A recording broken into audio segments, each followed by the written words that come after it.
श्रीराम. श्री सद्गुरू ब्रह्मचैतन्य गोंदावलेकर महाराज यांना कोटी कोटी प्रणाम. आज आपण एक प्रश्न पाहणार आहोत जो अनेक साधकांच्या मनात सतत येतो. तो प्रश्न म्हणजे नाम घेताना मन इतकं चंचल का होतं? आपण बसतो, राम नामाला आरंभ करतो, पण मन पळायला लागतं. कधी खरेदीची यादी आठवते, कधी कामाचं टेन्शन, तर कधी जुनी दुखणी, भांडण, कल्पना. आपण म्हणतो श्रीराम श्रीराम, पण मन मात्र कुठे कुठे फिरतं. म्हणजे हे नेहमीच एक दुःख आहे, नामात स्थिरता न राहणं. यामागचं कारण काय? तर गोंदावलेकर महाराज सांगतात, मन हे मूलतः चंचल असतं, पण त्याला दिशाहीन ठेवणं ही आपली चूक आहे. मन म्हणजे वायूप्रमाणे आहे, त्याला दिशा हवी. जर आपण त्याला कोणतीही ठोस दिशा दिली नाही तर ते सतत बाहेरच्या गोष्टींमध्ये अडकतं. या चंचलतेवर उपाय काय? पहिला उपाय आहे स्वीकृती. हो, माझं मन चंचल आहे हे मान्य केल्यावरच त्यावर काम सुरू होतं. दुसरा उपाय सातत्य. मन ऐकत नाही म्हणून नाम थांबवायचं नाही, उलट तिथेच अधिक चिकाटीने जपावं. तिसरा उपाय नामात रस निर्माण करणं. नामस्मरण यंत्रवत न होता ते प्रेमाने, गुरुच्या आठवणीने, भावपूर्ण पद्धतीने घ्या.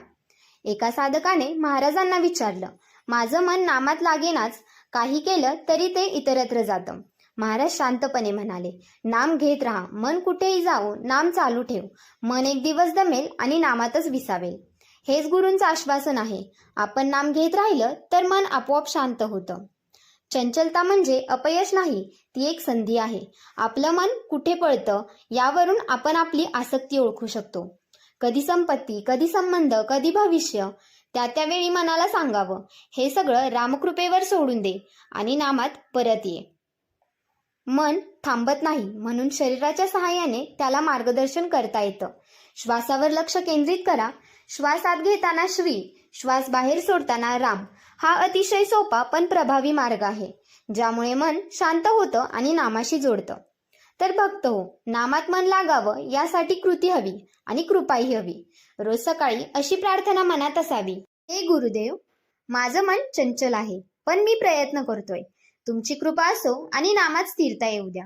श्रीराम श्रीराम माझं प्रत्येक श्वासात असो. गोंदावलेकर महाराज म्हणतात, मन कितीही चंचल असो, नाम चालू ठेवा, तेच त्याला शांत करेल. नामात न थांबता राहा आणि एक दिवस मन स्वतःहून त्या नामात विसावेल. अशाच माहितीसाठी आमच्या चॅनलला लाईक करा, शेअर करा आणि सबस्क्राईब करायला विसरू नका. धन्यवाद.